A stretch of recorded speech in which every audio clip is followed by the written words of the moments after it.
Assalamualaikum warahmatullahi wabarakatuh. A'udzubillahi minasyaitonir rajim. Bismillahirrahmanirrahim. Innal hamdalillah nasta'inuhu wa nastaghfiruhu wa nu'minu bihi wa natawakkalu alayh. Wa na'udzu billahi min shururi anfusina wa min sayyiati a'malina. May yahdihillahu fala mudilla lahu wa may yudlilhu fala hadiya lahu. Asyhadu an la ilaha illallah wahdahu la syarika lah wa asyhadu anna Muhammadan abduhu wa rasuluh. Allahumma salli ala sayyidina Muhammadin wa ala alihi wa barik wasallim amma ba'd. Bismillahirrahmanirrahim. Wal 'asri innal insana lafi khusrin illa alladhina amanu wa 'amilus solihat wa tawassaw bil haqqi wa tawassaw bis sabr. Sadaqallahul 'azim. Wa qala Rasulullah sallallahu alaihi wasallam, man salaka tariqan yaltamisu fihi 'ilman sahalallahu lahu bihi tariqan ilal jannah. Wa kama qala sallallahu alaihi wasallam. Alhamdulillah, syukur kita kepada Allah Taala kerana masih lagi diberi kesempatan untuk kita meneruskan pengajian kita. InsyaAllah kita mulakan dengan bacaan ummul kitab Al-Fatihah. A'udzubillahi minasyaitonir rajim. Bismillahirrahmanirrahim. Alhamdulillah rabbil alamin arrahmanir rahim maliki yaumiddin iyyaka na'budu wa iyyaka nasta'in ihdinas siratal mustaqim siratal ladzina an'amta 'alaihim ghairil maghdubi 'alaihim waladdallin. Amin. InsyaAllah sambung bersemalam. I'lam, ketahuilah, annahu sesungguhnya yajibu wajib ala kulli muslimin an ya'rifa, wajib atas setiap orang Islam untuk mengetahui ataupun ma'rifat khamsina aqidatan, 50 aqidah. Wa kullu aqidatin yajibu alaihi an ya'rifa laha dalilan ijmalian, dan setiap akidah itu wajib ke atasnya, iaitu ke atas setiap orang Islam untuk mengetahui atau ma'rifat laha bagi akidah tersebut dalilan ijmalian, sebuah dalil yang ijmali atau yang global, yang ringkas, atau tafsilian atau yang terperinci. Qala ba'duhum, berkata sebagian ulama, yushtaratu an ya'rifad dalil tafsili, disyaratkan untuk mengetahui dalil yang tafsili. Lakin al-jumhur, akan tetapi jumhur atau majoriti ulama, ala annahu, berpendapat bahawa sesungguhnya yakfi ad-dalilul ijmali, cukup dengan dalil ijmali, dalil yang global dan ringkas. Likulli aqidatin min hazihil khamsin, dari pada setiap akidah yang 50 ini. Kemudian wa dalilu tafsili misaluhu, ini sambung wa dalilu tafsili, adapun dalil terperinci, dalil tafsili atau dalil yang terperinci itu, misaluhu, contohnya, iza qila, jika dikatakan, mad dalil ala wujudihi ta'ala, apakah dalil yang menunjukkan kepada wujudnya Allah Subhanahu wa taala? An yuqala, dan dikatakan, hazihil makhluqat, semua makhluk-makhluk inilah merupakan dalil bagi wujudnya Allah Taala. Fayaqulu lahu as-sa'il, maka berkata kepadanya orang yang bertanya tadi, al-makhluqatu dalatun ala wujudillahi ta'ala min jihati imkaniha atau min jihati wujudiha ba'da adam. Makhluk-makhluk ini menunjukkan akan kewujudannya Allah Subhanahu wa taala dari segi imkannya ke, atau dari segi wujudnya setelah tiada. Fayujibuhu, maka dia menjawabnya, dia pun menjawabnya. Dia jawablah dari segi imkan ke, ataupun dari segi wujud ba'dal adam, maksudnya di sini hudus. Wujud ba'dal adam di sini maksudnya hudus. Nanti saya terangkan. Ini saya baca matan dulu. Fayujibuhu, maka dia jawablah, maksudnya dia boleh jawab. Jadi soalan yang pertama, dia tanya apa dalil yang menunjukkan akan wujudnya Allah Ta'ala ini, maka dia kata yang dalil yang menunjukkan wujudnya Allah Ta'ala ini ialah makhluk-makhluk ini. Kemudian ditanya lagi, yang dimaksudkan dengan makhluk-makhluk ini menunjukkan wujudnya Allah Ta'ala itu dari segi imkannya ke, atau dari segi hudusnya? Hudus ni maksudnya wujud ba'dal adam. Imkan tu boleh wujud, boleh adam. Nanti saya terangkan lagi. Sebelum tu saya ada satu perkara lagi nak terangkan. Maka dia boleh jawab sama ada dari segi imkannya ke atau dari segi hudusnya. Nanti ada lagi wajah-wajah yang lain. Imkan ma'al hudus ataupun imkan bisyartil hudus, hudus bisyartil imkan dan sebagainya lah. Ada beberapa wajah nanti. Maka dia boleh jawab. Maka bila dia boleh jawab, maka itulah yang dikatakan dalil tafsili. Wa amma iza lam yujibhu bal qala lahu hadhihi al-makhluqa faqat wa lam ya'rif min jihati imkaniha aw wujudiha ba'da adam. Fa yuqalu lahu dalilun ijmali wa huwa kafin 'inda al-jumhur. Okey. Adapun kalaulah dia tidak dapat menjawabnya, saya tak tahu. Sama ada maknanya dia kata bal qala lahu hazil makhluqa faqat. Saya hanya tahu bahawa makhluk-makhluk inilah yang menunjukkan wujudnya Allah Taala. Dan dia tidak mengetahui adakah dari segi imkannya ke atau dari segi hudus ataupun wujud padal adamnya. Maka dikatakan padanya dalil ijmali. Maka apa jawapan dia tentang dalil yang ijmal itu sudah mencukupi di sisi jumhur ulama. Faham Maknanya apabila seseorang tu ditanya apakah dalil yang menunjukkan wujudnya Allah Subhanahu Wa Taala ini, maka dia pun jawab dalilnya ialah makhluk-makhluk ini. Makhluk-makhluk inilah yang menunjukkan wujudnya Allah Subhanahu Wa Taala. Kemudian ditanya lagi, adakah wujudnya makhluk-makhluk ini menjadi dalil kepada wujudnya Allah Ta'ala dari segi imkannya ke atau dari segi hudusnya? Kalau dia boleh jawab sama ada dari segi imkannya atau dari segi hudusnya, maka orang yang boleh menjawab dipanggil orang yang mengetahui dalil tafsili. Kalau dia tak boleh jawab, dia kata saya tak tahu dari segi imkannya ke atau dari segi hudusnya ke, tapi yang saya tahu makhluk-makhluk inilah yang menunjukkan wujudnya Allah Ta'ala. Maka yang tak boleh jawab imkan dan hudus itu maknanya dipanggil orang yang hanya mengetahui dalil ijmali. Tapi kalau dia boleh jawab dari segi imkan atau dari segi hudus, maka dikatakan orang itu mengetahui dalil tafsili. Jadi jumhur ulama mengatakan bahawa cukup dengan dalil ijmali sahaja.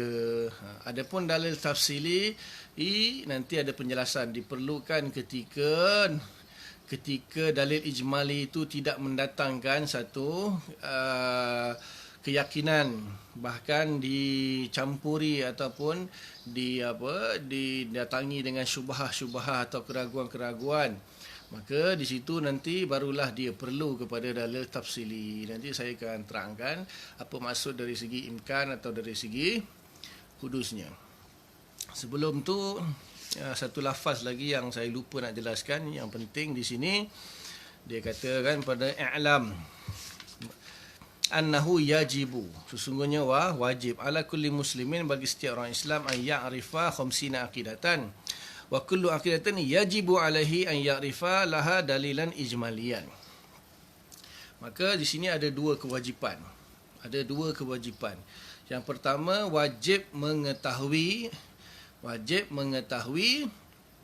akidah yang 50. Yang kedua, wajib mengetahui dalil ijmali bagi setiap akidah yang 50.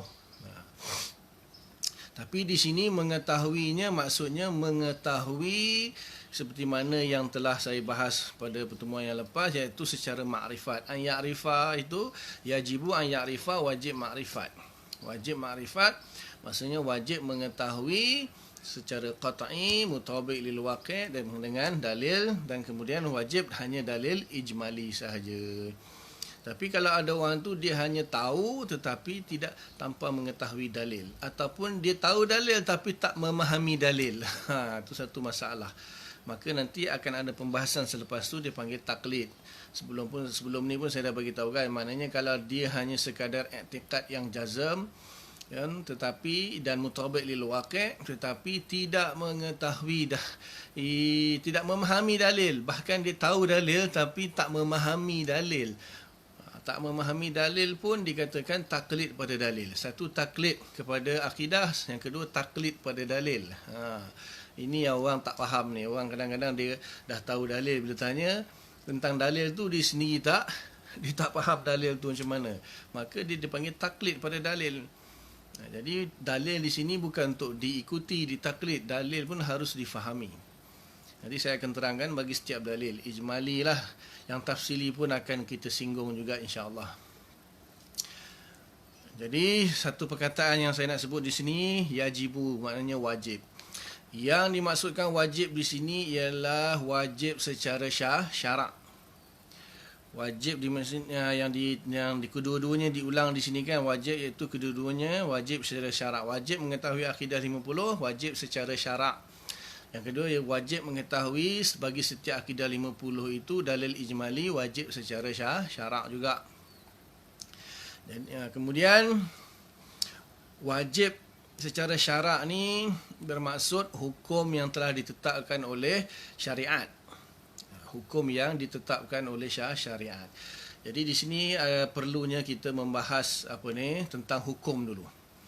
Tentang hukum. InsyaAllah nanti Faris dah ada belum? Faris belum hadir lagi ni. Nanti perlu jadual-jadual yang banyak lagi. Jadi di sini sumber dalil itu hissi, kemudian lafaz terbahagi kepada berapa, itu pun perlu dibuat gambar rajah ataupun peta minda juga. Nanti saya minta Faris tolong buatkan. Di sini juga tentang hukum. Ada pembahasan tentang hukum. Okey, apa makna hukum? Apa makna hukum? Bila bercakap tentang wajib, mana dia berkaitan dengan masalah hukum, pembahasan mengenai hukum. Apa itu makna hukum? Hukum itu maksudnya isbatu syai' ala syai' au nafihi ala, ataupun au nafi syai' ala syai' lah, atau ringkasnya ulama au nafihi. Iaitu mengisbatkan sesuatu atau menafikan sesuatu ke atas sesuatu. Itu makna hukum secara lughawi. Isbatu syai' ala syai'.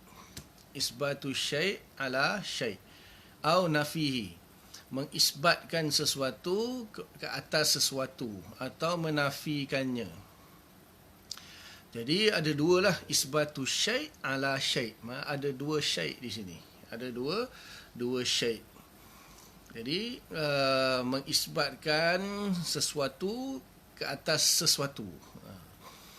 Jadi biasanya mengisbatkan sesuatu atas sesuatu ataupun menafikan sesuatu atas sesuatu itu biasanya lah.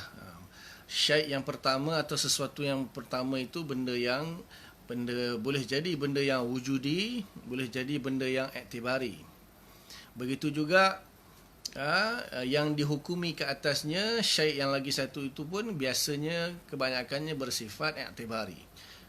Kebanyakannya bersifat iktibari, boleh jadi juga boleh berbentuk wujudi. Nanti dalam perbahasan sifat yang pertama wujud saya akan jelaskan juga. Sebab apa sesuatu itu, syai' ataupun sesuatu itu ada beberapa tingkatan.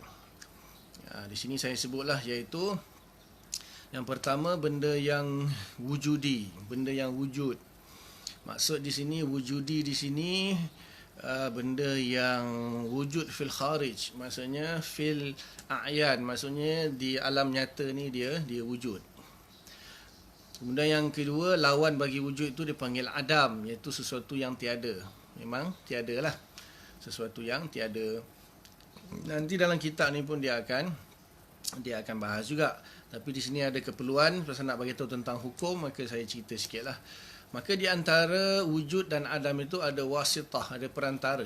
Masih ada lagi sesuatu di antara wujud dan adam. Maksudnya dia punya martabat tidak sampai tahap wujud dan juga tidak sampai tahap adam. Tidak nak katakan ada pun tidak, nak katakan tiada pun tidak. Di sini ada dua, satu dipanggil hal ataupun keadaan. Yang kedua dipanggil amrun i'tibari. Amrun i'tibari, perkara yang hanya sebagai suatu i'tibar saja. Jadi maksud di sini dia tidaklah sampai tahap wujud, iaitu sampai kita boleh melihatnya ataupun merasakannya. Cuma dia juga tidak adam, tidak tiada. Maka dia panggil hal. Dia panggil hal. Contohnya hal kan, biasanya orang tanya bagaimana keadaan sekarang? Oh, keadaan sekarang di dunia ini adalah sangat kritikal. Keadaan sangat sangat membimbangkan, iaitu semua dipaksa untuk lockdown, duduk di rumah. Keadaan. Jadi keadaan maknanya keadaan itu membimbangkan. Keadaan sekarang membimbang. Membimbangkan tu kan bukannya benda yang wujud. Hanya satu iktibar saja. Keadaan sekarang agak tegang. Misalnya, tegang tu kan bukan wujud. Ataupun orang tanya kau, kaifa haluka, apa khabar, bagaimana keadaan kamu? Dia kata, saya sihat ataupun saya sakit. Jadi sihat, sakit tu kan kalau kita bahasa Melayu kita panggil keadaan diri kita. Keadaan diri saya, sebab dia tanya kaifa haluka, bagaimana keadaan kamu? Jadi kita kata ana bi khair, saya baik saja, saya sihat. Jadi baik sihat ataupun sakit itu kan satu keadaan lah menurut orang Melayu lah di sini. Begitu juga amrun i'tibari. Contohnya benda i'tibari itu, contoh cantiknya pemandangan itu. Jadi pemandangan itu cantik. Jadi cantik itu kan satu i'tibar bagi pemandangan yang kita lihat. Pemandangan itu pun satu i'tibar juga kan. Jadi ada di antara wujud dan adam, antara ada dan tiada itu dipanggil, satu dipanggil hal, satu dipanggil amrun i'tibari. Ada setengah ulama mengatakan hal dan amrun i'tibari ini sama sahaja.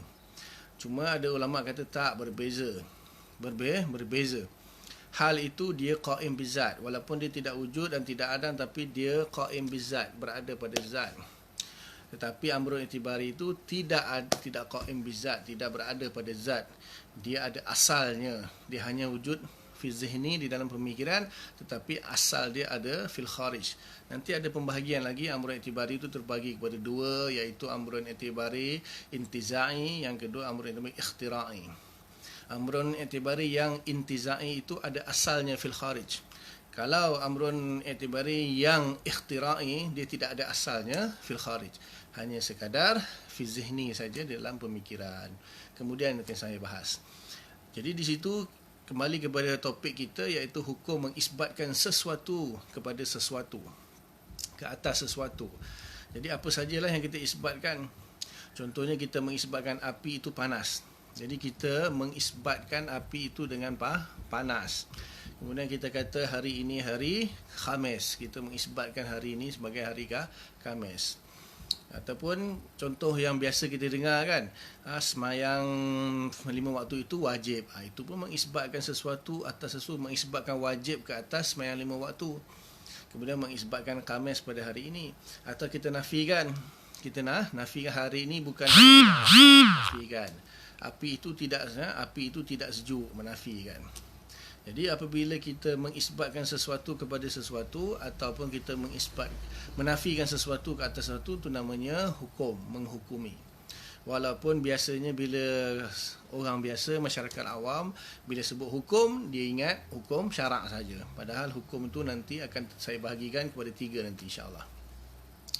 Jadi nak faham apa makna hukum itu. Jadi hukum itu ialah mengisbatkan sesuatu ke atas sesuatu, menghukumi. Contohnya, kan, bila hakim mengatakan kamu dihukumi bersalah, jadi itu kan keputusan hakim, keputusan mahkamah, kerana kamu telah melanggar lampu isyarat merah.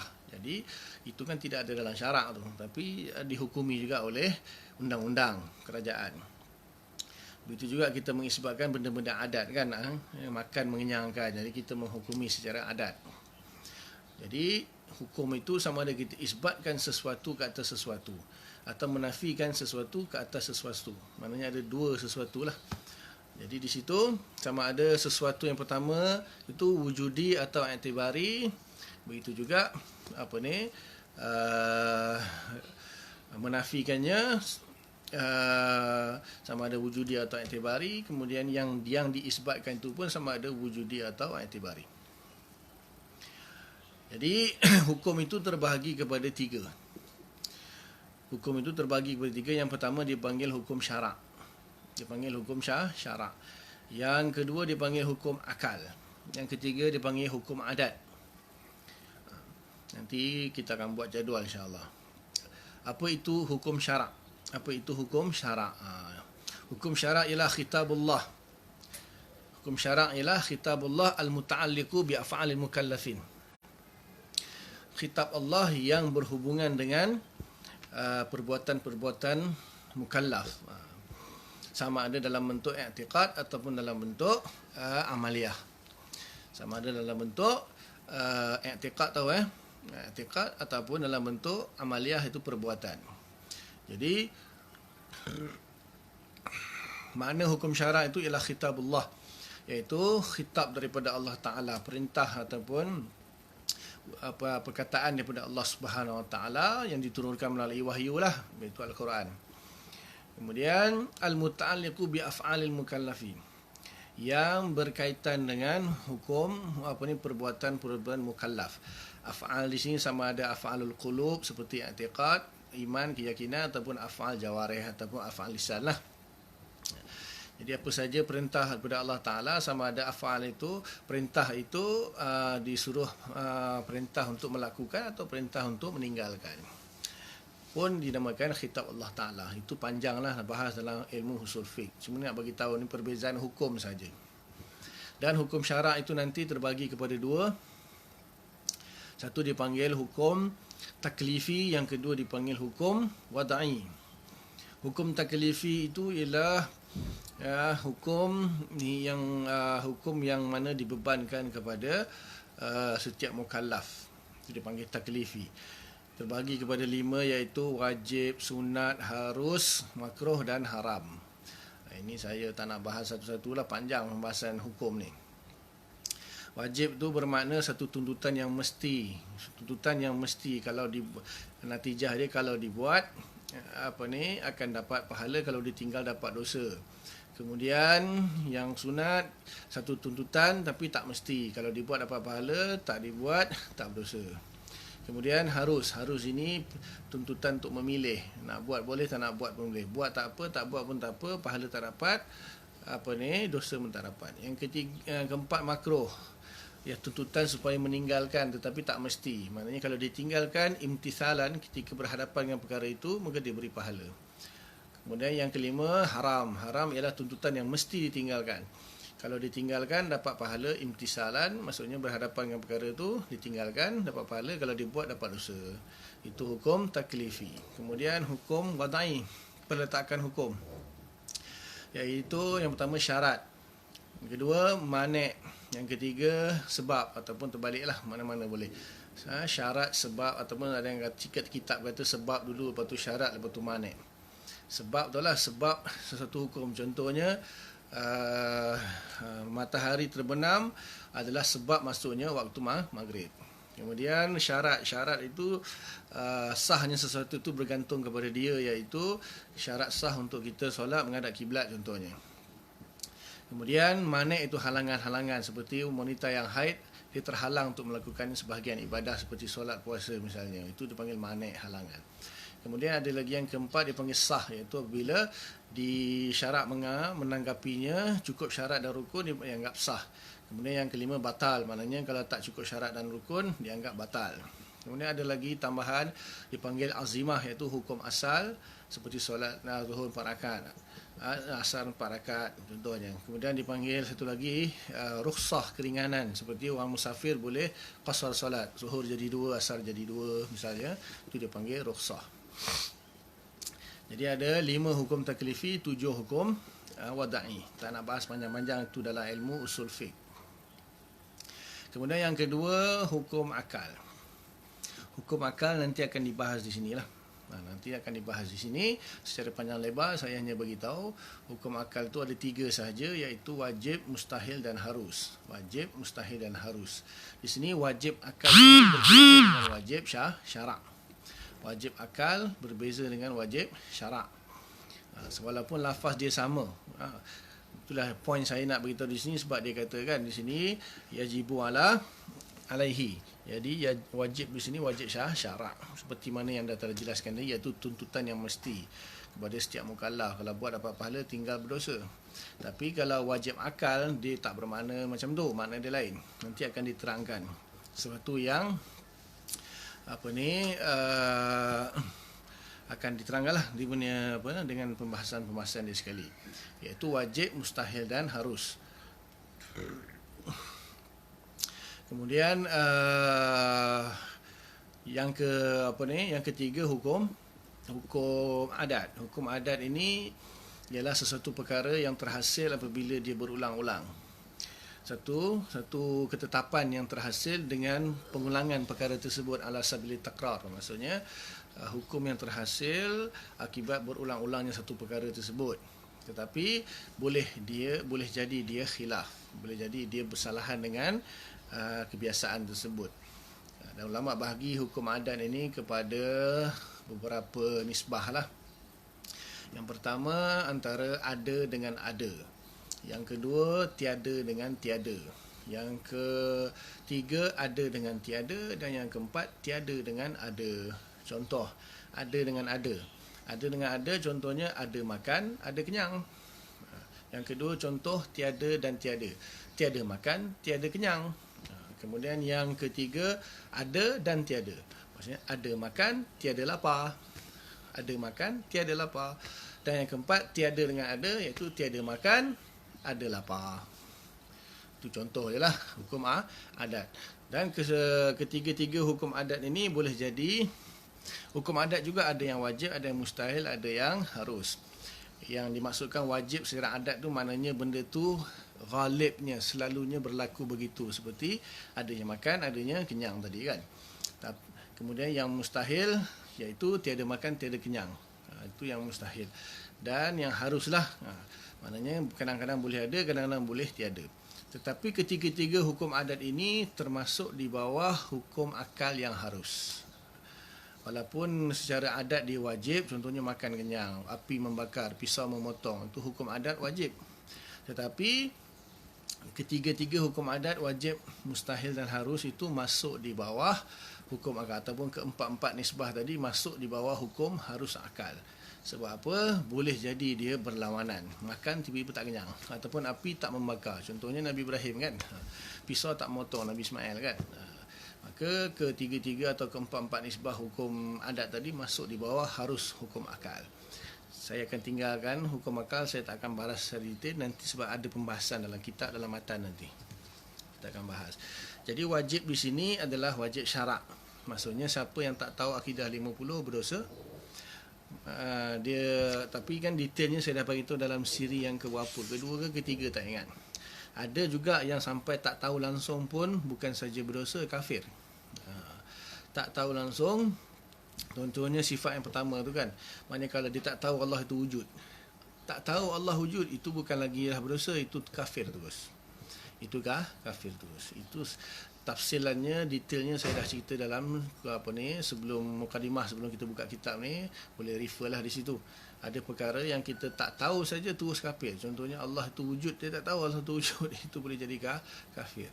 Tetapi kalau dia tak tahu Allah kidam misalnya, itu dia tak tahu, taklah kufur tapi berdosa. Cuma kalau dia engkar, berdosa. Itu nanti ada tahapan yang kedua. Tak tahu, tak sampai kufur tapi berdosa. Cuma kalau dia engkar, dia kufur. Nanti ada tahapan yang ketiga, keempat, kelima, boleh rujuk kepada kitab ataupun siri yang kedua atau ketiga, tak silap saya pun tak ingat tahapan-tahapan tersebut. Ataupun nanti saya buatlah ringkasan nota. Di sini wajib yang dimaksudkan secara umum, yang ghalibnya kalau dia tak tahu berdosa. Berbeza kalau engkar kafir. Cuma kalau sekadar tak tahu akidah, di sini ghalibnya, kebiasaannya dia berdosa. Tapi ada juga yang menjadi kufur. Contohnya dia tak tahu yang Allah tu wujud, itu boleh jadi kufur. Tak tahu saja boleh jadi kufur. Mustahil lah dia tak tahu Allah Ta'ala wujud tak wujud. Dah diterangkanlah dalam siri yang kedua ke ketiga, tak ingat. Itu pembahasan tentang hukum. Nanti hukum akal akan dijelaskan kemudian. Dia ada matan dia. Okey, kemudian tentang kembali kepada dalil ijmali dan dalil tafsili tadi. Okey. Dalil ijmali di sini. Maksudnya dalil ijmali, bila kita tanya ni apakah dalil yang menunjukkan wujudnya Allah Ta'ala, dia kata makhluk ini. Sebenarnya bukanlah secara terperincinya ulama bahas, bukanlah yang dimaksudkan tu bila dia kata makhluk ini menunjukkan wujudnya Allah Ta'ala. Itu secara umum lah. Maksudnya di sini apabila dia melihat makhluk ini, alam semesta ni lah, maka dia mengetahui pasti ada yang menciptakan alam semesta ini. Itu maksud dalil ijmali, bukan Allah. Jadi sebab apa dia tak akan pergi kepada Allah? Sebab apa? Yang kita tahu Allah itu hanya daripada dalil naqli, Quran hadis. Akal hanya boleh mengatakan secara ijmali, apabila melihat kepada alam semesta ini, maka kita tahu pasti ada yang menciptakannya. Itu saja. Contohnya lah yang saya bagi contoh tu kan, tai kucing tu kan, dengan rumah bersepah tu. Jadi balik rumah tengok depan pintu ada tai kucing. Jadi kena kucing mana lah yang berak ni, kan? Sebab apa? Tai kucing itu menunjukkan ada kucing berak di situ. Cuma bila tanya kucing yang mana satu, kita tak tahu kucing mana satu, tapi kita tahu dah tentu ada kucing yang berak. Ataupun kalau tak kucing pun ayam ke anjing ke, kita tengok tai itu kita dah boleh tahulah mana ada yang berak. Tak kira kucing ke anjing ke atau ayam tak ayam ke apa ke. Yang penting kesan dia tu menunjukkan ada muasir. Asal itu menunjukkan adanya muasir. Jadi sesuatu yang terjadi itu menunjukkan ada yang menjadikannya. Sesuatu yang wujud pasti ada yang mewujudkannya. Itu dia punya dalil secara ijmali. Jadi kemudian kan bila masuk rumah tengok rumah bersepah kan, kena pecah pintu kerana selongkar. Jadi kita tahu ini mesti ada orang yang buat, ada pencuri ke misalnya masuk rumah kan. Jadi tak mungkin dia bersepah dengan sendiri. Jadi perubahan daripada satu keadaan kepada satu keadaan pun perlu kepada ada yang merubahnya. Tak mungkin berubah-ubah dengan sendirinya. Sebab tu ayat Quran Allah Ta'ala mengatakan bahawa inna fi khalqis samawati wal ard, sesungguhnya di dalam penciptaan langit dan bumi. Al-khalq itu makna menciptakan daripada tiada kepada ada, daripada adam kepada wujud, daripada tiada kepada ada. Itu khalq, kan, penciptaan, mengadakan sesuatu daripada tiada kepada ada. Betul Allah kata inna fi khalqis samawati wal ard. Kemudian Allah kata wakhtilafil laili wan nahar. Wakhtilafi laili wan nahar, maknanya perubahan malam dan siang. Wakhtilafil laili wan nahar, jadi perubahan siang malam, siang malam, siang malam, siang malam. Jadi perubahan itu, maka Allah Taala sebut dua. Satu khalq, satu ikhtilaf siang dan malam. Jadi khalq itu menunjukkan kepada jisim, ikhtilaf lail wan nahar itu menunjukkan kepada arad, perubahan. Nanti kita akan bahas apa itu jisim arad dan kita akan bahas. La ayatul liulil albab, sebagai tanda-tanda bagi orang yang ulil albab, orang yang berakal, bukan ulil lembab, orang yang tak ada akal atau ada akal tak tahu nak pakai. Ini belum bahas lagi sifat wujud sebenarnya. Saya nak bagi tahu apa tu ijmali ataupun apa itu tafsili. Jadi sekadar dia mengetahui bahawa makhluk-makhluk ini wujud, bahkan berubah-ubah, itu menunjukkan ada yang mewujudkan dan merubah-ubahnya. Bukan Allah. Maknanya belum lagi sampai ke Allah. Dia hanya tahu ada yang menciptakannya. Siapa yang menciptakannya itu perlu kepada dalil naqli. Tak mungkin akal tiba-tiba terlintas apa dia. Itu alif lam lam ha, itu mustahil. Itu nanti sebab tu bergantung juga kepada, saya dah terangkan kan, antara hubungan antara dalil naqli dan akli. Jadi yang boleh rujuk di situ, nanti kita akan bahas lagi. Okey. Itu dalil ijmali. Apabila adanya sesuatu pasti ada yang mengadakan. Itu dalil ijmali. Kemudian apa itu dalil tafsili? Di sini disebutkan antara min jihatil imkan atau min jihatil hudus. Ini dalil tafsili. Dalil tafsili ini hukum dia tidak wajib lah, kecuali bagi orang-orang yang ada syubhah. Dan juga dia hukumnya di sini sebagai ulama mengatakan fardu kifayah. Fardu kifayah.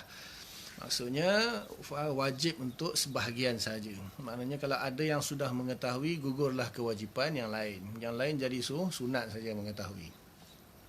Sebab apa? Apabila ada orang yang timbul syubhah nanti di dalam dalil ijmali, maka dia boleh menerangkan secara tafsili. Kalau tak ada yang tahu langsung tentang dalil tafsili, nanti siapa pula yang akan nak terangkan, kan? Jadi hukum dia fardu kifayah kalau mengetahui dalil tafsili. Jadi sini saya akan terangkan, agak susah sikit bagi orang awam nak faham dalil tafsili ni.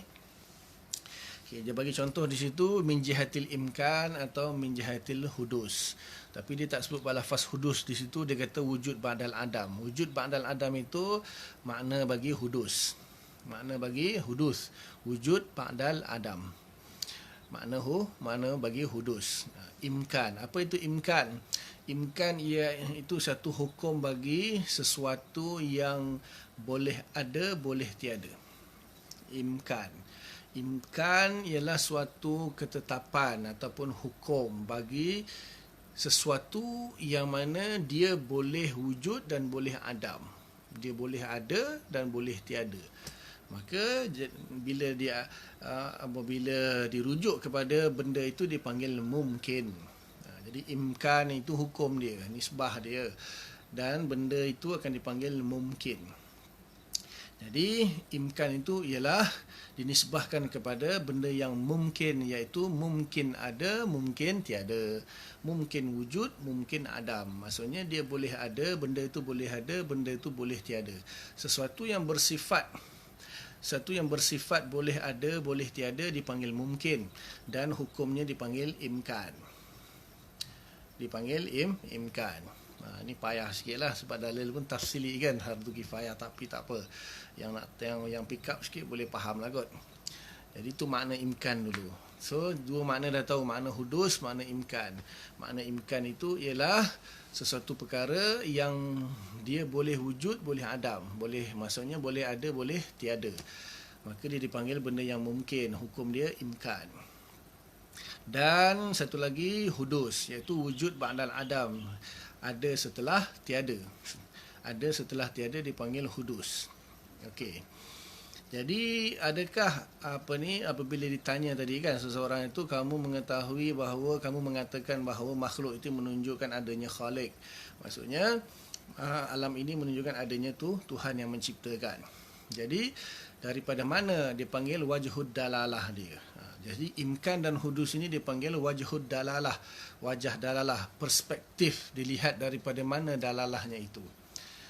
Jadi di sini kan, yang seperti mana yang saya terangkan sebelum ni, orang yang tak faham dalil tu kan, dia tahu dalil je. Jadi kena faham banyak perkara, dalil, madlul, dalalah, wajhud dalalah, istidlal. Dalil tadi apa dia? Dalil itu ialah makhluk. Makhluk itu adalah dalil. Kemudian madlul dia apa? Madlulnya wujudnya khalik. Wujudnya khalik.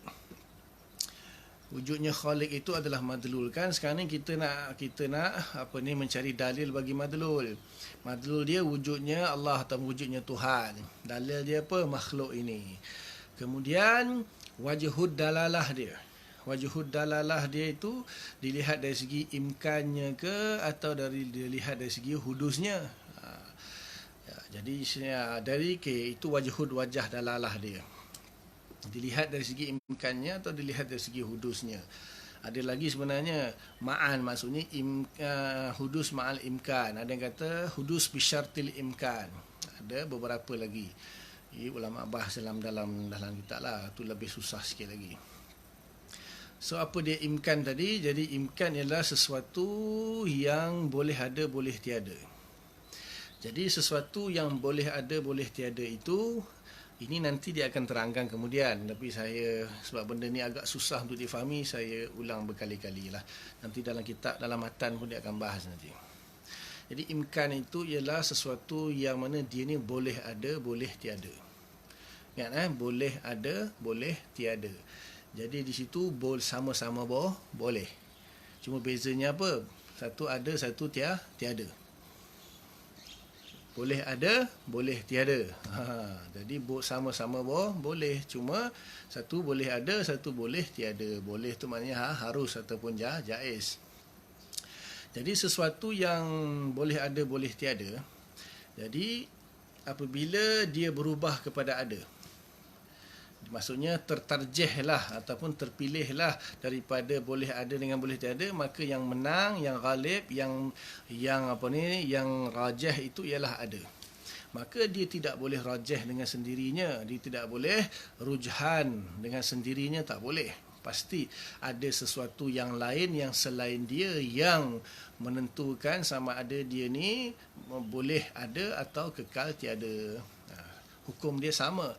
Maka keluarlah satu kaedah akal, iaitu ar-rujhan bi ghairi murajjah mustahil. Itu hukum akal yang qat'i. Salah satu hukum akal yang qat'i ialah, kan dulu kan belajar jadual kan, hukum akal yang qat'i yang zanni. Bagi salah satu contoh hukum akal yang qat'i ialah mustahil rujhan bi ghairi murajjah. Iaitu satu penterjihan, tarjih ni mengunggulkan sesuatu daripada yang lain, mengutamakan sesuatu lebih daripada yang lain, memilih sesuatu lebih daripada yang lain, tu namanya tarjih. Jadi tarjih bi ghairi murajjah tu mustahil, maknanya mengunggulkan sesuatu tanpa ada yang melakukannya itu mustahil. Jadi imkan tadi kan dia boleh ada, boleh tiada. Sekarang ni tiba-tiba dia ada. Siapa yang mengadakan dia? Sebab dia tak mungkin ada dengan sendirinya. Sebab apa? Dia tak ada.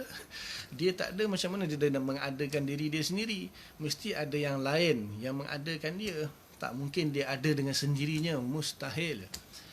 Jadi alam semesta ni adalah contoh mungkin. Semua makhluk ini dipanggil mungkin. Dan ada hukum imkan padanya. Maknanya boleh ada, boleh tiada. Alam semesta ni, langit, bumi, manusia, pokok, binatang, semua boleh ada, boleh tiada. Jadi oleh kerana dia boleh ada dan boleh tiada, siapa yang mengadakannya? Mustahil dia ada dengan sendiri. Macam mana kamu nak mengadakan diri kamu sedang kamu masa itu tak ada, tiba-tiba nak adakan diri kamu sendiri? Mustahil sesuatu yang tak ada tiba-tiba dia nak adakan diri dia sendiri.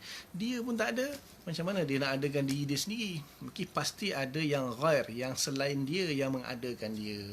Maka mustahil tarjih bi ghairi murajjah ataupun rujhan bi ghairi murajjah, iaitu mengunggulkan sesuatu yang imkan itu daripada satu pihak kepada satu pihak yang lain, itu mustahil. Dengan sendirinya pasti ada yang selainnya yang mengadakannya.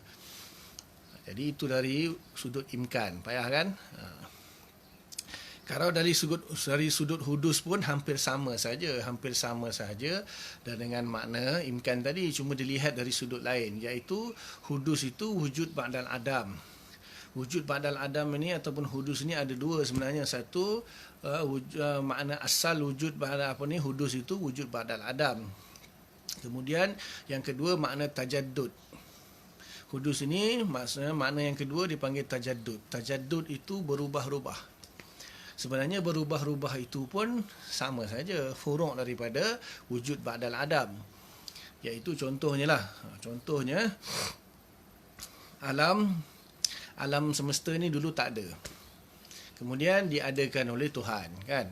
Maka dia wujud ba'dal adam. Daripada tak ada alam semesta ni, wujud alam semesta.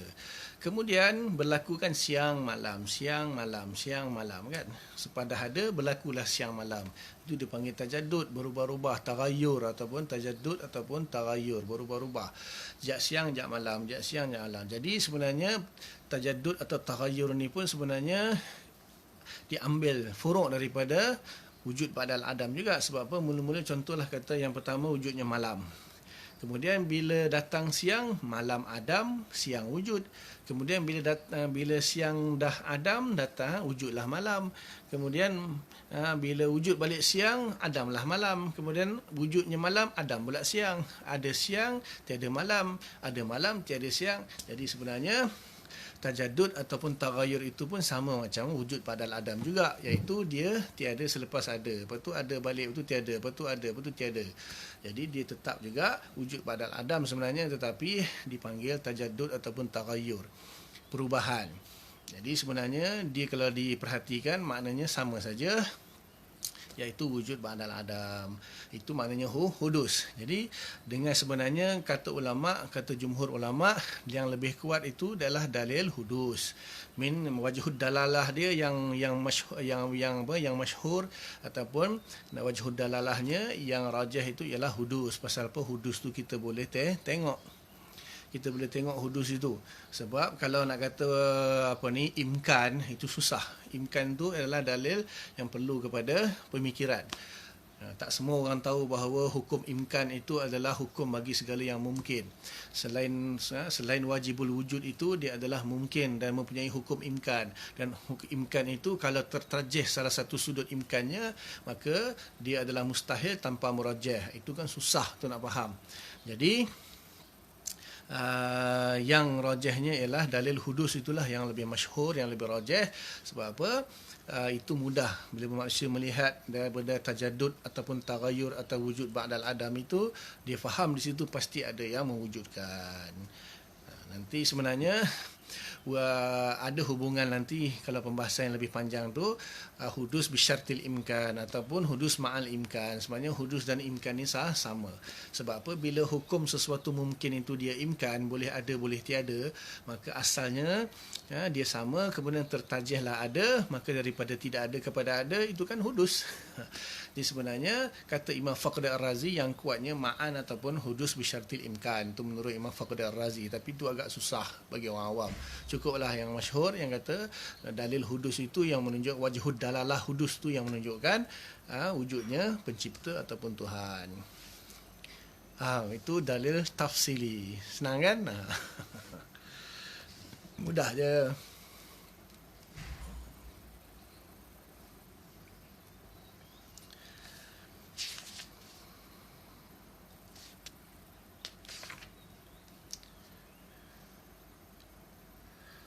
Okey. Selesai di situ rasanya pembahasan yang tentang mengetahui dalil tafsili atau dalil ijmali. Jadi insya-Allah berasap. Insya-Allah pelan-pelan kayu insya-Allah. Ni Ustaz Zul. Jadi kita sambung. Rasanya tak ada ibarat-ibarat yang susah di sini. Yang susah tadilah ijmali dan tafsili. Yang mana yang ustaz tu perkenalkanlah diri, saya ni ustaz. Bolehlah nanti kan kau hajar pula kan kita. Saya pun baru nak start juga ni. Sama-sama kita baru nak start, atau mungkin ada yang dah start lama dah.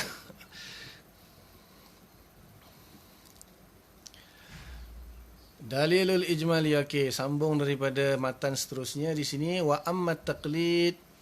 Disambung taklid. Wa huwa an ya'rifal aqaidal khamsin, iaitu dia mengetahui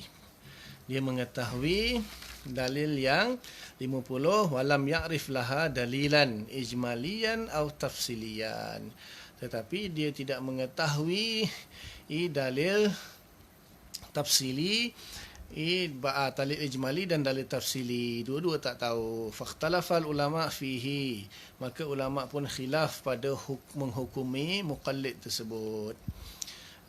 Faqala ba'duhum, berkata sebagian ulama, la yakfi taqlid, tidak cukup taklid, wal muqallid kafir, adapun orang yang muqallid ini kafir. Wa zahaba ilaihi Ibnul Arabi was Sanusi, yang berpendapat kepada kafirnya muqallid itu ialah Imam Ibnul Arabi. Ibnul Arabi di sini Ibnul Arabi Al-Maliki Al-Ishbili, anak murid kepada Imam Ghazali, seorang mujtahid mazhab Maliki yang pengarang kitab Tuhfat Aridatul Ahwazi Syarah Tirmizi, ataupun kitab tafsir Ahkamul Quran, ataupun kitab apa lagi, bukan Ibnu Arabi yang sufi tu. Ada setengah ulama membezakan, kalau yang sufi itu Ibnu Arabi tanpa alif lam, kalau yang ni Ibnul Arabi ada alif lam. Jadi dua-dua Maliki juga. Tapi di sini Ibnul Arabi yang dimaksudkan ini Al-Ishbili Al-Maliki, yang mujtahid mazhab Maliki, yang masyhur pengarang kitab Syarah Tirmizi Aridatul Ahwazi, ataupun kitab tafsir Ahkamul Quran, dan banyak kitab-kitab yang lain lagi lah. Dan juga Imam Sanusi sendiri. Imam Sanusi yang masyhur kan, siapa tak kenal Imam Sanusi. Jadi Syekh Fudaili kata yang berpendapat bahawa muqallid ini kafir ialah salah seorangnya Ibnu Arabi, yang kedua Imam Sanusi. Wa atala fi Syarh al-Kubra fi raddi ala man yaqul bi kifayat at-taqlid. Imam Sanusi memanjangkan perbahasan di dalam Syarah Kubra dia, di dalam menolak pendapat ulama yang mengatakan bahawa cukup dengan taklid saja. Maksudnya taklid saja sudah cukup, tak perlu tahu dalil. Maka Imam Sanusi menolak pendapat tersebut dalam kitab dia Syarah Kubra. Saya dah beritahu dah kan, Imam Sanusi banyak kitab, ada 6-7 kitab dia lah yang berkaitan dengan akidah. Syarah kitab-kitab yang lain pun ada, kitab mantik, kitab syarah hadis, syarah Muslim pun ada. Imam Sanusi ni alamah. Jadi dalam kitab Syarah Kubra dia memberi alasan lah, maksudnya menolak dalil-dalil orang yang mengatakan pendapat yang mengatakan bahawa taklid itu mencukupi. Apa hukumnya mengatakan Allah Ta'ala bertempat? Kilo lah. Lakin nuqila anna Sanusi raja'a an zalika wa qala bi kifayati taqlid. Lakin lam nara fi kutubihi illa al-qawla bi adami kifayatih. Akan tetapi dinukilkan sesungguhnya Imam Sanusi telah merujuk semula pendapat dia, maksudnya menarik balik pendapat tersebut. Rujuk semula maksudnya menarik balik pendapat tersebut. Waqala bi kifayati taklid, dan dia mengatakan bahawa cukup dengan taklid. Lakin akan tetapi lam nara fi kutubihi, kami tidak mendapatinya di dalam kitab-kitabnya illal qaul bi adami kifayati, melainkan pendapat yang mengatakan cukupnya taklid. Okey. Di sini tentang perbahasan hukum, apa hukumnya taklid, iaitu mengetahui tentang akidah tanpa mengetahui dalil. Dia tahu akidah tetapi dia tak tahu dah dalil. Ijmali pun tak tahu, apalagi tafsili. Maka apa hukum dia? Di sini sebenarnya ada beberapa pendapat. Okey, yang pertama tadi pendapat Imam Sanusi dan Ibn Arabi mengatakan bahawa siapa yang tidak mengetahui dalil akli, maksudnya dalil akli dalam akidah, maka dia dikatakan kufur. Iman dia tak sah lah, iman dia tak sah. Yang kedua, pendapat mengatakan bahawa siapa yang taklid iman dia sah. Taklid iman dia sah. Ini pendapat Imam Ghazali, Imam Abdul Ghani An-Nablusi, ada lagi beberapa ulama pendapat kata sah. Kemudian yang ketiga, tafsil. Yang ketiga, tafsil. Sekiranya dia ada keahlian di dalam berfikir, di dalam nazar, dipanggil nazar, maka dia kalau dia tak memikirkan dalil, maka dia berdosa. Iman dia sah tapi berdosa. Tapi kalau dia bukan ahli di dalam berfikir, maka iman dia sah tak berdosa. Dan pendapat yang kelima mengatakan haram tak haram mengetahui dalil nazarah. Itu pendapat Wahabi, tak pakai. Jadi yang mana pendapat yang rajih, pendapat yang muktamad mengatakan bahawa orang yang tidak mengetahui dalil, iman dia sah tetapi berdosa sekiranya dia boleh nazar, boleh berfikir tentang dalil. Jadi berfikir tentang dalil ni bukan susah. Bukan susah. Kata ulama, siapa yang boleh berjual beli maka dia boleh nazar. Maksudnya menazar tentang dalil akidah ini lebih mudah daripada hukum jual beli. Hukum jual beli lebih mudah lagi. Hukum jual beli lagi pening kalau kita nak belajar, kata ulama. Contohnya tadi bila kita tengok ada tai kucing depan rumah kita, kita tahu ada kucing yang berak. Susah ke? Bila kita tengok makhluk ni, kita tahu ada yang mencipta. Bila tengok ada berubah, pasti ada yang merubahnya. Mustahil jadi dengan sendiri. Susah ke? Jadi sebenarnya boleh dikatakan seluruh dalil, bahkan bukannya wujud saja, boleh dikatakan hampir seluruh dalil, hampir seluruh akidah yang 50 ni, khususnya Allah lah, maksudnya 20 sifat wajib itu, tapi 20 tu pun sebenarnya 13 je, saya dah beritahu, tak banyak. Sebab apa? Sifat maknawiyah tu dalil dia sama macam sifat ma'ani. Jadi sebenarnya mengetahui 13 dalil saja. 13 dalil saja, bukan susah. Kalau Rasul 4 dalil saja. Jadi 17 dalil saja. Campur sifat harus lah bagi Allah dengan harus sifat Rasul, maknanya 19 dalil saja. Sebab apa? Sifat maknawiyah itu dalil dia sama dengan sifat ma'ani. Jadi kalau Allah saja cukup dengan 13 dalil campur satu sifat harus, iaitu 14 dalil. Jadi 14 dalil ini pun sebenarnya dia kembali kepada satu dalil saja. Dia kembali kepada satu dalil saja. Cuma dilihat dari wajah yang berbeza, nanti akan ada dalil bagi wujud, dalil bagi qidam, dalil bagi baqa, dalil bagi mukhalafatul lil hawadi, dalil bagi qiyamuh binafsi, dalil bagi wahdaniyah, dalil bagi kudrah, iradah, ilmu, hayah, sama, basar, kalam dan sifat harus Allah Ta'ala. Itu semuanya kembali kepada satu dalil aja, iaitu wujudnya makhluk ni. Cuma dilihat dari arah yang berbeza, dari perspektif yang berbeza. Min mukhtalif i'tibar yang berbeza-beza, tapi semuanya kembali kepada satu je sebenarnya. Mudah saja sebenarnya. Nanti kita akan belajar ni lah kewajipan ni. Kita akan belajar kewajipan ni, insya-Allah mudah saja. Saya akan terangkan dengan cara yang mudah supaya semua terangkat dia punya taklif, iaitu kewajipan mengetahui dalil. Mudah saja. Tafsiri yang susah tadi sebenarnya, yang ilmu kalam, yang panjang-panjang Asy'ariyah, yang hebat-hebat tu semua tafsiri. Orang awam tak payah. Orang awam tahu akidah yang 50 dengan dalil tak banyak. Tadi saya sebutkan 13-14 dalil. Kalau termasuk Rasul hanya lebih kurang adalah 19 dalil sajalah. Itu saja. Dan dalil dia ijmali, mudah, ringkas, global. Saya akan terangkan. Dan walaupun banyak 19 tapi kebanyakan kembali kepada satu saja.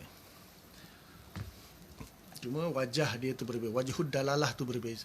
Dalil sama saja. Sebab tu kena tahu kan, apa itu dalil, apa itu madlul, apa itu wajhud dalalah dan dalalah serta istidlal.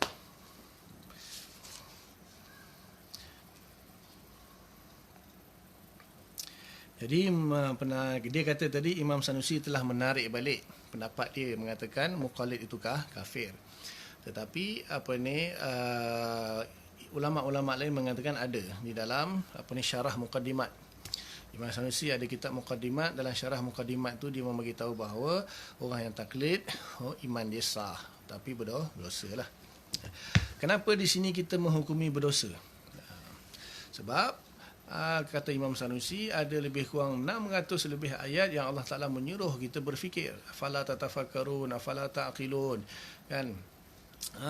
Afala yanzuruna ilal ibili kaifa khuliqat, afala yanzuruna ilas sama kaifa banainaha. 600 lebih ayat kauniyah, kata Imam Sanusi, menunjukkan Allah Ta'ala menyuruh kita dengan supaya berfikir.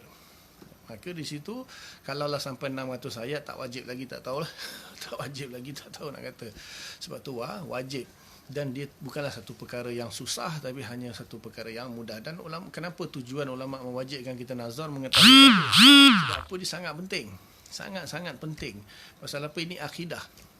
Kenapa orang yang tidak tahu dalil, orang yang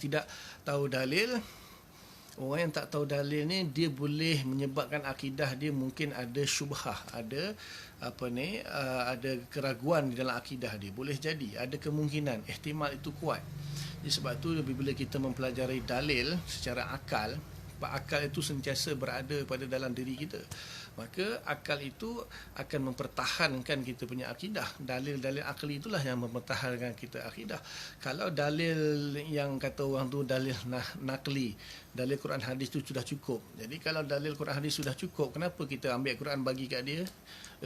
Kita mau ambil Quran bagi kepada orang kafir. Ini dalil Allah Ta'ala tu wujud Tuhan yang satu, tidak Tuhan sendiri. Ini dalil dia. Kenapa orang kafir tak percaya? Mana orang tu sebenarnya dia tak faham, sebab akidah itu sendiri ditunjukkan oleh Quran hadis, tetapi akal itu membenarkan apa yang telah ditunjukkan oleh Al-Quran itu. Saya dah bahas tentang masdar talaqi itu, boleh dengar dalam masdar talaqi itu, tak ingat siri ke berapa tu. Siri pertama ke kedua dalam mukadimah sebelum kita buka kitab tu, kan ada kuliah akidah siri 1, siri 2, siri sampai siri 6 tu. Jadi itu yang penting kena tengok tu. Siapa nak belajar kitab ni, dengar dulu 6 siri tu, kemudian baru masuk kitab. Saya tak nak ulang banyak-banyak lah. Jadi akidah itu sendiri diberitahu oleh Quran hadis, sebab masdar talaqi bagi akidah itu adalah Quran hadis. Quran yang kata Allah wujud, Quran yang kata Allah qidam, Quran yang kata Allah baqa, dan semua sifat-sifat Allah tu Quran yang beritahu. Itulah dalil menunjukkan kepada akidah, ataupun dipanggil mu'taqad. Akidah itu bermaksud mu'taqad. Akal ini disuruh membenarkan. Itu maknanya suruh ma'rifat, an ya'rifa. Ya'rifa, wajib ya'rifa, maksudnya akal itu perlu makrifat. Maka masdar talaqi bagi makrifat ialah akal. Masdar talaqi bagi makrifat ialah akal. Masdar talaqi bagi akidah, hukum hakam adalah syarak. ataupun nakli Quran hadis. Dia orang yang tak faham tentang dalil ni memang takkan tahu. Dia mula ngaji tak habis ke tu wallahu alam lah, ataupun guru salah ke apa ke tak tahu. Kalau orang yang faham, ini semua kaul ulama-ulama yang muktabar. Jadi di situ wajib kita mengetahui dalil akli supaya akidah kita itu mantap. Jadi dikatakan idrakul jazmi ataupun i'tiqadul jazmi al-mutabiq lil waqi' an dalil. Jadi akan menguatkan lagi kita punya akidah kita. Jadi hukumnya wajib. Bagaimana pula dengan Imam Ghazali? Imam Ghazali kata tak wajib. Jadi tak wajib, walaupun tak wajib, Imam Ghazali mensyaratkan jazm. Dia kata muqallid itu bukan sekadar mengetahui saja, tapi syaratnya muqallid yang iman dia sah walaupun tak tahu dalil, kata Imam Ghazali mesti jazm. Jadi Imam Ghazali mensyaratkan orang yang muqallid yang tidak tahu dalil mesti jazm i'tiqad dia. Sebab Imam Ghazali bagi dalil, kata sahabat-sahabat tak tahu, tak belajar pun dalil. Tapi itu dirad oleh ulama. Ingatlah, walaupun Imam Ghazali seorang ulama besar, hujatul Islam, tetapi dia bukan maksum. Kita ulama-ulama kita ni, walaupun seorang ulama tu hebat kita, tapi dia tetap tidak maksum. Yang maksum hanya Nabi sallallahu alaihi wasallam. Maksud maksum di sini kan, asal perkataan maksum tu tak melakukan dosa. Tetapi maksud di sini maksum maksudnya tak melakukan kesilapan. Sebab pembahasan maksum tu nanti lain lagi. Maksum tu terpelihara daripada dosa. Di sini dalam ijtihad, kalau silap tak kata dosa. Cuma maksud maksum di sini mana boleh jadi ijtihad ulama itu mungkin salah ataupun menyalahi jumhur. Jadi jumhur mengatakan wajibnya, jumhur Asy'ariyah lah di sini kan. Jumhur lain tu kita tak pakai. Maksudnya dalam bab ni kita bahas Asy'ariyah. Jadi jumhur Asy'ariyah mengatakan wajib mengetahui dalil. Walaupun Imam Ghazali antara ulama besar Asy'ariyah, tapi dia kata tak wajib tahu dalil. Dia punya alasan dia kata sahabat tak tahu dalil. Jadi mustahil sahabat tak tahu dalil itu mustahil. Sebab ulama kata apabila Imam Ghazali mensyaratkan jazm, daripada mana datangnya kejazman tersebut? Macam mana satu orang tu dia boleh jazm? Jadi Imam Ghazali dia cerita dalam dia beritahu cukup mengetahui dalil, tak payah cukup mengetahui akidah, tak perlu mengetahui dalil, kerana akidah kamu itu akan mantap apabila kamu buat amalan, buat ibadah, baca Quran, sembahyang, zikir, akidah akan jadi kuat.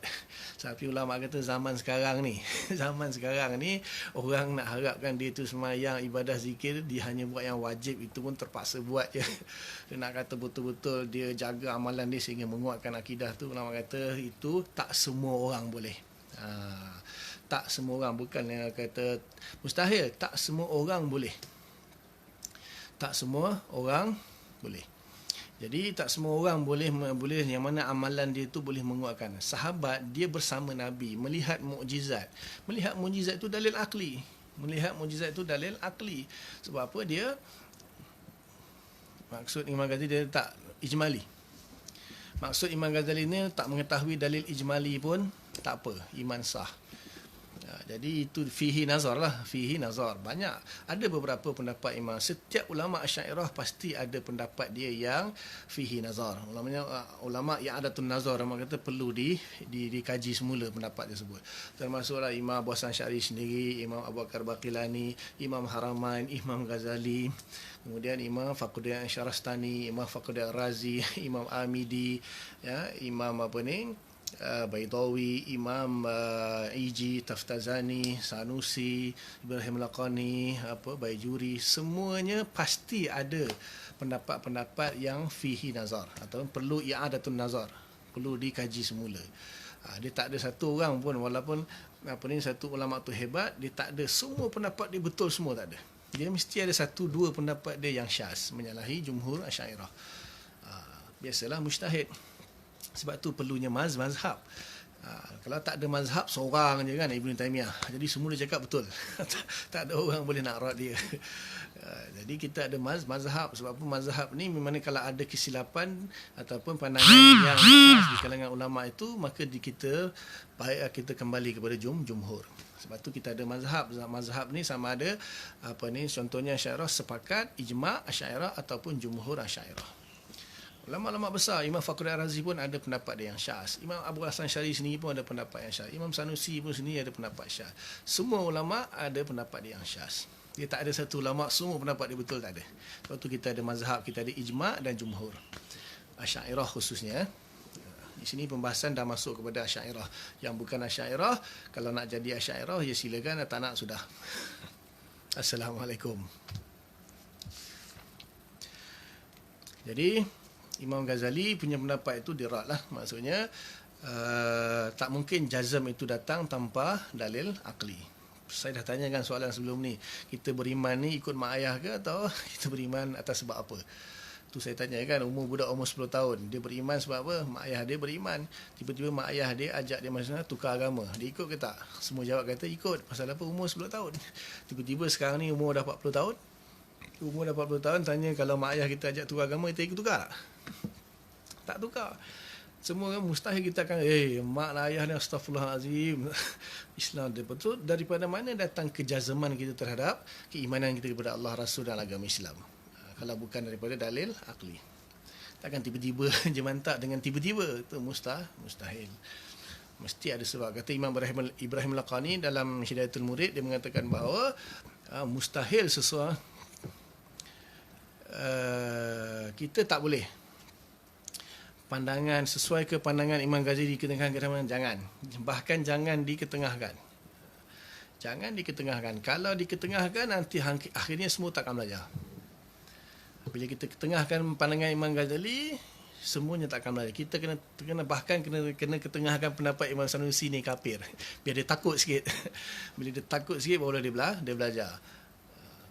Jadi pendapat yang mengatakan kafir tu kan ekstrim sangat, tak? Yang terlalu ekstrim. Tapi Imam Ghazali ni pendapat yang terlalu mudah, terlalu tasahul. Kita ambil yang tengah-tengah. Khairul umuri awsatuha, pendapat yang tengah-tengah, iaitu iman dia sah tapi berdosa. Jangan sebarkan pendapat yang tasahul, nanti semua orang, dia kalau kita bagi yang paling berat, dia akan buat yang bawah sikit. Kalau kita bagi yang paling ringan, langsung dia tak buat. Jangan. Cuma kita tak menghukumilah orang tu kafir. Ingat bila kita dah belajar benda ni, kita jangan hukum engkau ni kafir, engkau ni fasik, jangan. Kita untuk diri kita sendiri. Ingat tu dengan untuk diri kita sendiri. Jangan kita tengok orang lain. Jadi kita dah tahu kita sebagai pengikut mazhab Asy'ariyah, jadi wajib untuk kita mengetahui dah dalil, supaya kata Imam Sanusi ataupun ulama kata, jangan jadikan iman kita itu mukhtalafih di kalangan ulama. Maksudnya ada yang kata kafir, ada yang kata sah, ada yang kata fasik, kan? Jadi lebih baik kita jadikan iman kita yang disepakati, iaitu siapa yang tahu dalil, confirm dia ni iman dia sah.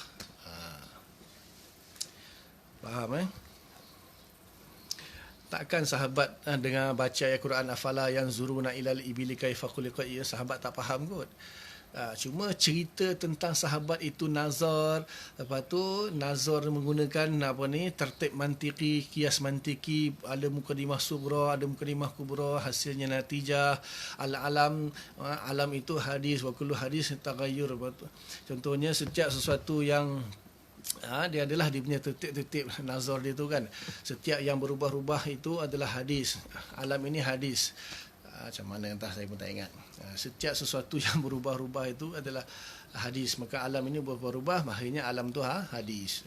Itu contoh maknanya ada dia punya dalil sughra dia, kubra dia, itu dia panggil kias mantiki lah. Ini macam mana susun cara untuk nazar. Tapi kata Imam Sanusi tak perlu. Dia tak faham apa itu kias mantiki, dia tak faham apa itu mukadimah sughra, dia tak tahu apa itu mukadimah kubra, dia tak tahu apa itu natijah, dia tak tahu apa itu kias iqtirani atau kias istisnai, dia tak tahu. Bahkan dia tak tahu apa itu jirim, apa itu jisim, apa itu arad pun tak apa. Itu hanya istilah. Jadi contohnya macam tajwid. Orang tu kalau dia baca wa may ya'mal misqala dzarratin. Jadi disebut wa may, nun mati bertemu ya tu dia dengungkan dua harakat. Dia tak tahu itu namanya idgham ma'al gunnah. Dia tak tahu. Tak apa, yang penting dia baca betul.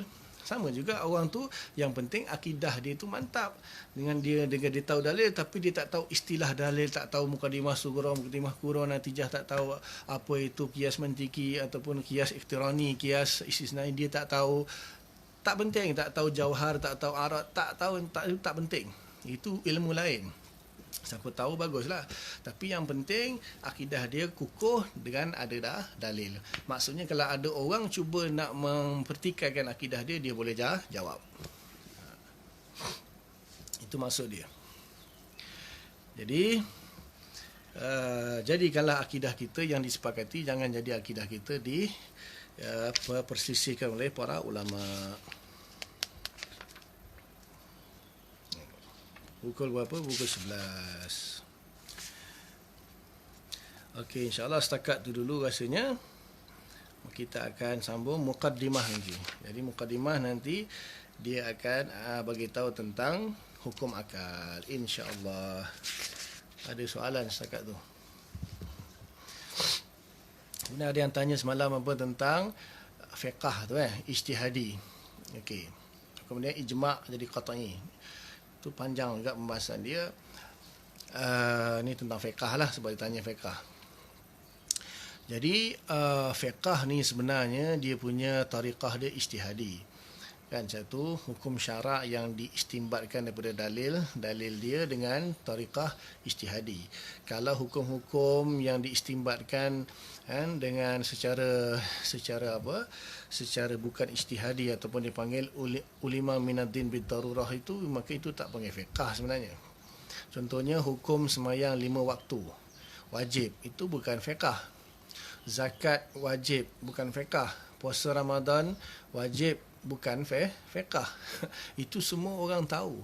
Semua orang tahu. Sebab tu kalaulah orang tu dia tahu, kau tak sembahyang 5 waktu wajib, tahu, oh faqih yang kau ni. Puasa Ramadan wajib, tahu, faqih lah kau ni. Bukan. Faqih itu ataupun fiqh itu, faqih itu gelaran bagi orang yang mengetahui ilmu fiqh, iaitu ilmu yang bangsa ijtihadi, yang diperolehi hasil daripada ijtihad, dan yang mengeluarkan hukum tu dipanggil mujtahid dengan jalan ijtihad. Maksudnya apabila ada sesuatu dalil yang dia punya dalalah dia tidak qat'i, kan dah bahas kan, dalalah yang tidak qat'i. Bila ada dalalah yang tidak qat'i, perbezaan takrif akal di sisi Asy'ariyah dan Mu'tazilah. Jadi apabila dalalah itu tidak qat'i, maka ada ihtimal, maka mujtahid itu akan berijtihad untuk mengeluarkan hukum yang qat'i. Maksudnya bukan qat'i jugalah, sebab ada ihtimal, maksudnya ada mujtahid lain yang mungkin akan mengeluarkan hukum yang lain, ada khilaf di situ, maka dipanggil zanni. Dia tidak akan qat'i.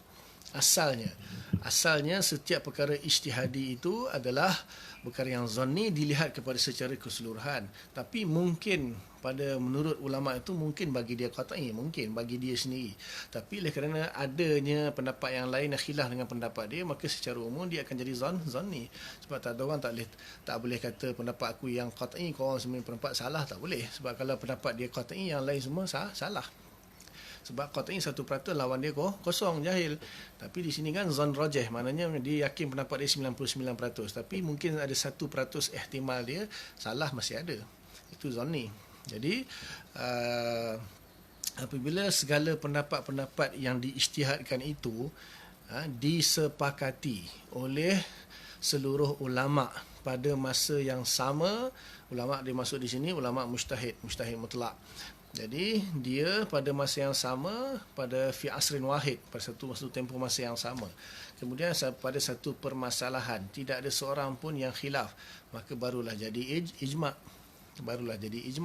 Apabila pendapat yang berbangsa ijtihadi tadi disepakati, maka dia akan jadi ijma'. Bila jadi ijma', okey. Bila jadi ijma' di sini, asalnya memang ijma' itu adalah benda yang qat'i. Tetapi di sini ada perbahasan mengenai ijma'. Ijma' ini, ijma' melihat kepada ijma' itu sendiri, kalaulah disepakati oleh semua ulama mujtahid, maka dia jadi qat'i. Tetapi di sini ada satu lagi perkara yang perlu diambil kira, iaitu periwayatan atau dipanggil hikayah. Hikayah ijma' itu juga perlu mutawatir. Sebab satu perkara itu ijma' itu berlaku pada masa itu belum diketahui. Pasal apa? Pada zaman dahulu tidak ada alat komunikasi yang boleh tahu dengan cepat, boleh tahu dengan segera. Maka hikayah ijma' itu perlu kepada hikayah. perlu kepada penukilan ataupun periwayatan ijma'. Setelah dikaji oleh anak murid ataupun kitab-kitab, dilihat bahawa dalam masa sekian satu permasalahan semua ulama' pada zaman tersebut disepakat dan hikayah itu mutawatir, maka barulah kita kata ijma' itu qat'i. Sebab apa? Periwayatan ijma' yang mutawatir itulah yang menyebabkan ijma' itu qat'i. Sebab apa? Kalaulah contohnya ada ulama' seorang saja atau dua orang saja menukilkan ijma', maka dia tak jadi qat'i. Pasal apa? Penukilan dia ahad. Penukilan dia khabar ahad, iaitu hanya seorang dua saja yang nukil kata ijma'. Tapi kalau mutawatir penukilan itu ijma', baru dia jadi qat'i. Ini dalam masalah usul fiqh sebenarnya. Agak rumit juga bab ni. Jadi ijma' pun terbagi kepada dua. Satu ijma' yang ma'ulima minaddin berdarurah. Contohnya sembahyang 5 waktu kan sabit dengan dalil yang qat'i. Kemudian walaupun sabit dengan dalil yang qat'i, iaitu dalalah dan subut dia, tetap juga ulama akan ijma'. Maknanya biasanya solat 5 waktu itu dalilnya Quran, hadis, ijma'. Puasa Ramadan itu dalilnya sabit dengan dalil Quran, ijma'. Kenapa perlu ada ijma' setelah walaupun sudah ada Quran dan hadis? Kenapa? Sebab ada kemungkinan ada orang dia cuba memanipulasikan hukum tersebut. Jadi dia kata tak, maksud solat tu bukan solat, maksudnya doa. Contohnya kan, saya dah bagi contoh hari tu. Aqimus solah, solah tu secara luar maknanya doa, bukan suruh semayang, hanya suruh doa saja. Jadi ada kemungkinan orang manipulasikan makna Quran tersebut, walaupun ulama dah kata makna dia adalah semayang. Jadi solah itu adalah makna semayang tu perlu diijma'kan. Maka sebab tu kita kata sabit dengan Quran, hadis dan ijma'. Jadi ijma' ni ada dua. Satu, benda yang sudah disepakati pun diijma'kan. Benda yang qat'i pun diijma'kan lagi. Yang kedua, benda yang khilaf, mukhtalaf fih, tetapi mencapai kesepakatan, maka dia jadi ijma'. Dan ijma' ini, yang mukhtalaf fih ini akhirnya jadi ijma'. Benda yang ijtihadi akhirnya jadi ijma'. Perlu kepada periwayatan yang mutawatir. Periwayatan yang mutawatir untuk mensabitkan dia punya keqat'iyan ijma' tersebut, supaya siapa yang mengingkarinya besok boleh dianggap kafir. Itu panjang masalah ijma'.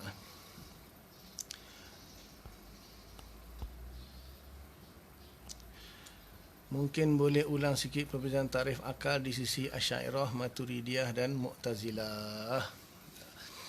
Jadi ada sebahagian pendapat mengatakan bahawa akal itu adalah jauhar. Akal itu adalah jauhar. Di sini di sisi falsafah lah. Falsafah mengatakan akal itu jauhar. Tetapi ulama-ulama Asy'ariyah mengatakan bahawa, ahli sunnah lah, sepakat mengatakan bahawa akal itu gharizah, itu satu arat. Akal bukan jauhar, bukan arat. Nanti ada pembahasan nanti tentang jauhar dan arat ataupun jisim dan arat. Jadi akal itu adalah dia arat, dia bukan jauhar. Ada juga pendapat yang mengandai dua je, pendapat dia dua sekarang ni. Sama ada akal itu arat ataupun jauhar. Jauhar itu maksudnya asal bagi jisim lah. Jauhar tu asal bagi jisim. Jadi kalau dia basit dipanggil jauhar, kalau dia murakab dipanggil jisim. Jadi dua je pendapat, sama ada akal itu jauhar atau akal itu arat. Ahli sunnah wal jamaah mengatakan akal itu arat, sifat malakah ataupun quwah ataupun gharizah. Itu adalah arat. Dia qaim pada nafs, pada roh.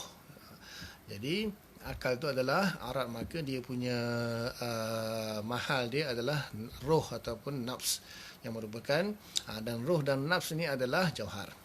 Roh dan nafs adalah jauhar ataupun jisim latif. Nanti ada pembahasan tentang jisim dan arat nanti, insya-Allah.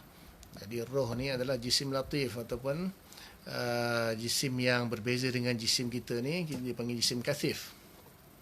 Jadi akal itu adalah arat bagi jisim latif, iaitu roh, dan itu pendapat ahli sunnah lah. Kalau Mu'tazilah mungkin dia ikut pendapat falsafah yang mengatakan akal itu ialah jauhar. Itu semua falsafah. Falsafah kata akal itu jauhar. Ahli sunnah kata akal itu arat.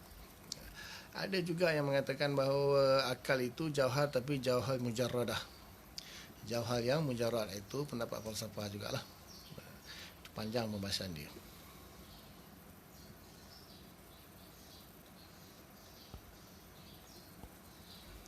Ni ada yang call ni. Siapa yang call ni? Kemudian call. Call kemudian Sekejap. Apa lagi soalan ni?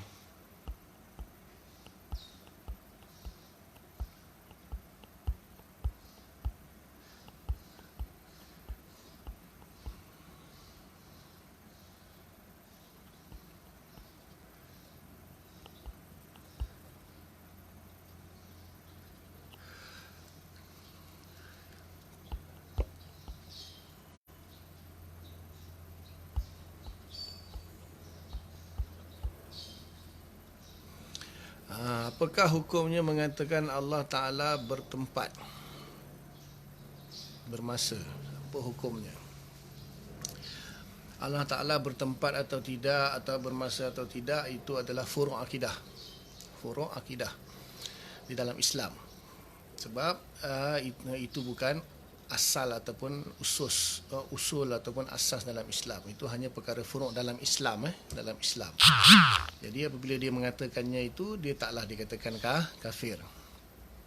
Cuma ahli sunnah wal jamaah mengatakan bahawa Allah Ta'ala itu tidak bertempat, tidak bermasa.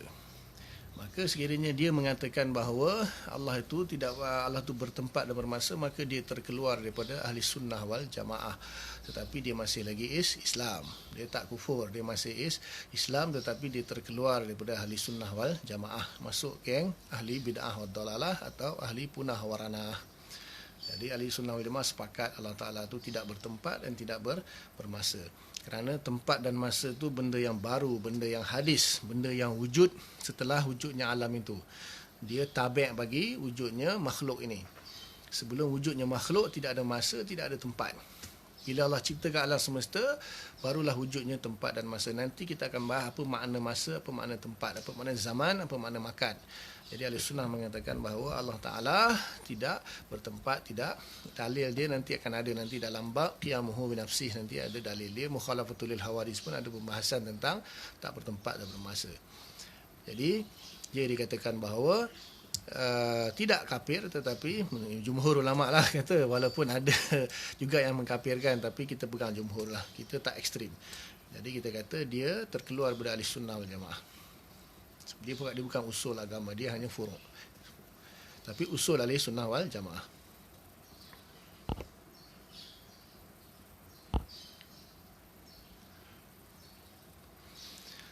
Pandangan Imam Ghazali dalam kitab I'tiqad, dalam dia kebanyakan kitab dia kata macam tu lah.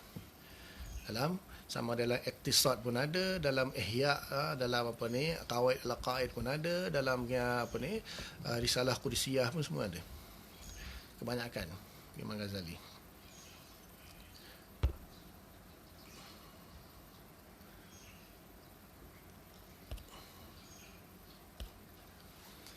Ada yang call ni, Khan Azhar Khan. Nanti lepas ni boleh call. Kita pun dah habis dah ni, sampai ke penghujung insya-Allah. Okay, setakat dulu, nanti sambung besok insya-Allah. Apa yang baik daripada Allah Ta'ala, apa yang tak baik kelemahan saya, minta ampun kepada Allah, minta maaf dan tuan-tuan muslimin muslimat, mudah bagi taufik dan faham dan sampaikan, tangguh dengan kafarah majlis. Subhanallah bihamdika, nasyhadu an la ilaha illa anta, nastaghfiruka wa natubu ilaik. Subhana rabbika rabbil izzati amma yasifun, wa salamun alal mursalin, walhamdulillahi rabbil alamin. Assalamualaikum warahmatullahi wabarakatuh.